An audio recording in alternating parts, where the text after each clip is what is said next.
ښځې ړدې راله پوخ کړه ړدې راله پوخ کړه بس زړه مې خولې له راغلي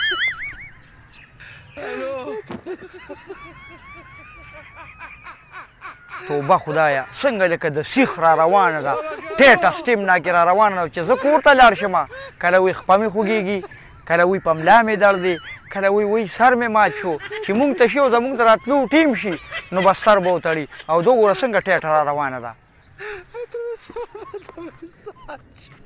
خیر اچڼې سړی مشي حاجي صاحب څنګه یې ښه یې الله دې ښه ده که امین څنګه چل دی اچڼې ښکارې نه دا حاجي صاحب غوا پسې روت یم او سره د موږې روتې ده لکې ګرځې را ګرځې چېرته بې ځایه سوټې ونه کړي سوټې خو ستاسو ځکه په کار چې بې تپی ولې چې خشاک غټ تکلیف دی هوا حاجي صاحب خاوند مې سم صوباړې او ټول د کور غمونه یې زما په سر باندې راچولي څپیا کې ځکه تپمه چې څه به کوو ولې ښه دا ته خرڅې ښځې ښه ګناهونه خو دې راله کم کړل ګینټو شوه چې زما غیبت دې شروع کړی دی مونږ سره یو خبره چېرته په مینه ونه کړه او پردي سړي سره ولاړې نیمه ګینټه دې ورسه خبرې وکړې ښه حاجي صاحب خاوند مې هغه را روان دی که غوا دې چېرته کیسې که بیا راشه ښه زه لاړم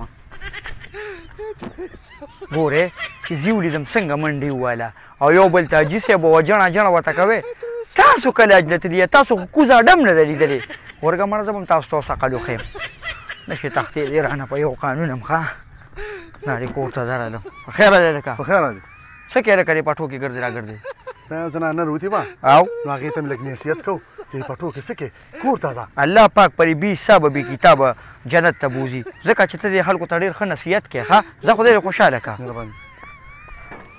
هله بچه خاوند مې را روان دی وایي بچه ډوبه شومه یا خدای فضولی کې مې خیر واچوي وایي یا الله خیر کړي وی کنه وی سر می لاړو سر می تباه شو کنه وای کنه خپې مې ماتې شوې وای سر رانه پرېوته سر را باندې چورلیږي کنه دا خو سر نه سم د ډنډې پکې دی یا زبیره لږي بروړه چا ګولې ورسره واچومه هغه مشرانو یو متل کړی وي د ښځې د یو اخته لاندې زر مه کړئ زر نه په میلیونو دي مشرانو غلط شوي په میلیونو مکرونه دي دا وګوره اوس هلته څنګه اوس دلته خو دې مړې ساز شو وای کنه وای سر رانه پرېوته دا ولې دا بیا را باندې څه چل شوی دی چې سر دنه ولوېده وای سار چې را پاسېدلې ما سر رانه پرېوته په ملا مې درد دی خپې مې خوږېږي که نه وایې ښځې په ایمان چې ټول ورځ ټیک ټاکې خو چې ما وینې په تا دا پیریان راشي ته وګوره د لوبټې نه یې داسې پټکې دې تې وارې ته به ویږي د جرګو مشر یې اوس په مې ته ویل چې راځه دغلته یو جرګه ده چې دې وله بوځمه ته خو زنانه نه ښکارې د کلي مشر ښکارې په هغه ورځ زما قسمت خراب شو په کومه ورځ چې مې تا سره واده وکړه هغه ورځ یې نه ټوله ټک ټوکې ما او که دا پلار به داسې جزونو ته انجڼې کولې او ته یې مالوچو کې ساتلې وې خو هلته به دې هم سپیا کې تپلې او دغه سر کې دغه سپږې وې او دلته هم سپیا کې تپې وایي زما خو د پلار داسې کور و لکه باڼچه خو پکې په یو خپه داسې چورلېدم را چورلېدم